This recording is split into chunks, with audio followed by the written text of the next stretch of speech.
your 6, coming hard. 400, losing airspeed. He's on your 6 and closing fast. Hard left, hard left. How's that? Great move, great. I shouldn't have let him get so close. Take it down. Let's bug out of here. Go for a draw. No way. I'm gonna nail him. Going vertical.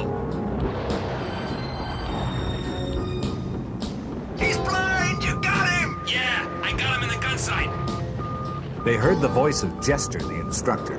We're below 10,000 feet. Knock it off. He's right, Maverick. We're below hard deck. No way. I got you, sucker. Fox 2, you're done. You're dead. The voice of the instructor answered them.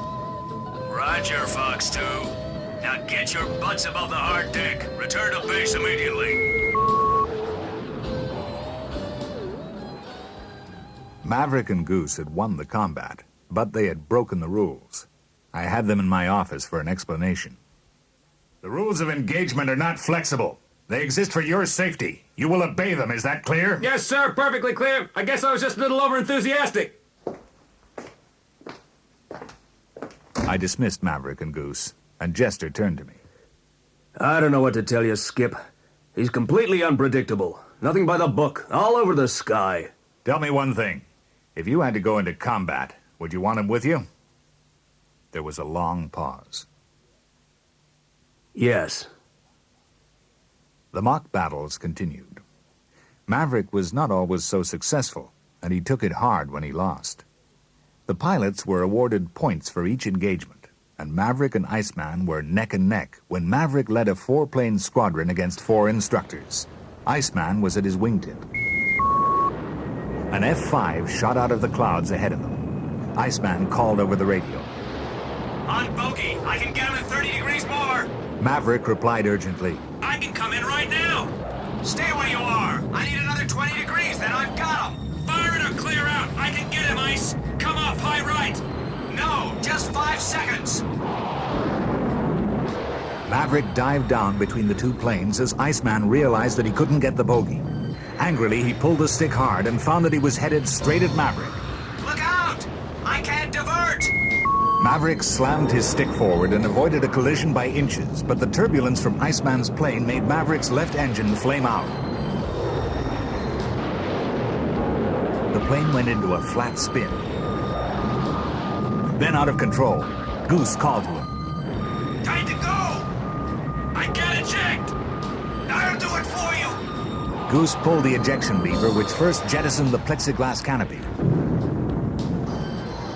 But the vortex of the spinning plane kept it in position, and when the airmen were ejected split seconds later, Goose hit the canopy with a sickening thud. Maverick missed it, and as he floated seawards, he heard Goose screaming over and over and over.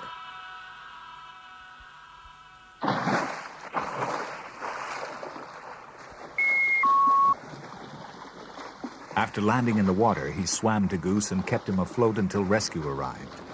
But Goose was dead. The Court of Inquiry found that Maverick was not to blame for the accident, but he felt responsible for Goose's death. He carried his dead friend's ID tags with him always, often looking at them as a kind of penance. I sent him up flying again as soon as possible after the accident, but he froze and broke off the engagement.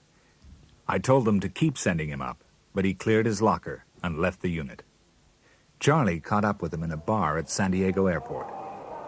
You weren't going to say goodbye? Were you going to tell me about your new job in Washington? Yes, I was.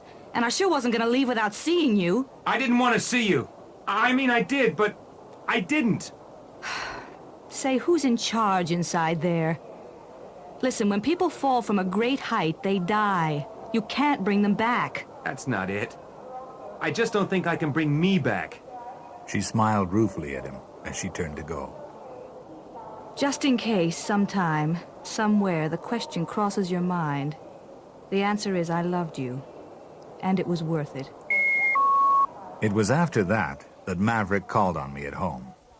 Do I have any options, sir? Not many, I guess. We can send you back to your squadron with your record marked course not completed, or you can quit. Do you think I should quit? I didn't say that, but I have a responsibility to the other guys up there. They need to know they can depend on you. I know. Like your father. You knew my father? I flew with him. He saved a lot of guys' necks. Forgot about his own. So he did it right. He did it very right.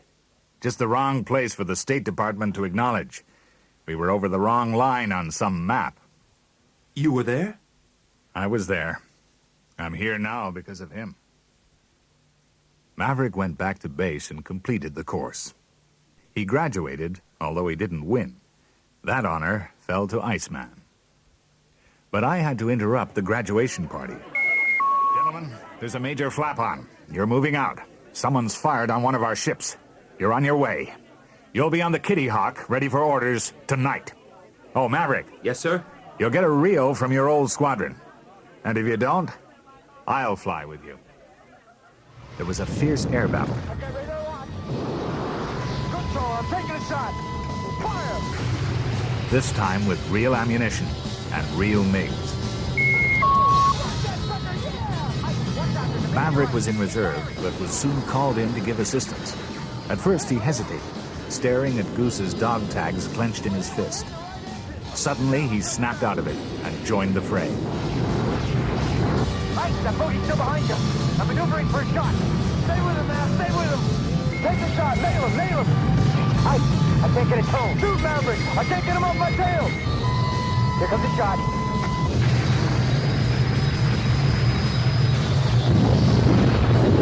Backstreet.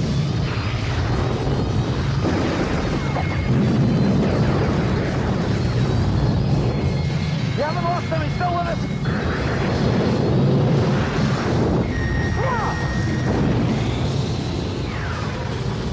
Iceman downed a MiG. Maverick got two.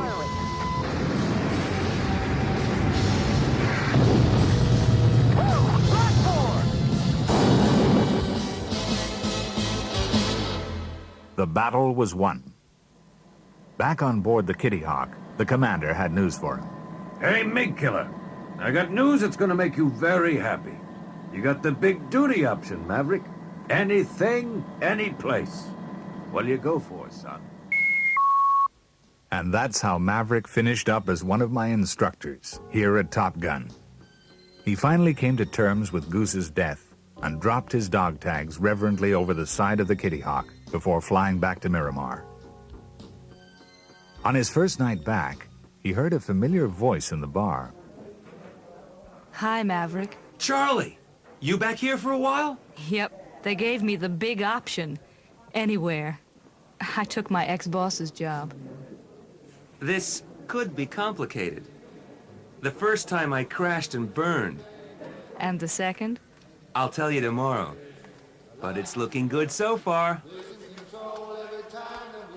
What you doing to me, baby? What you doing to me, baby?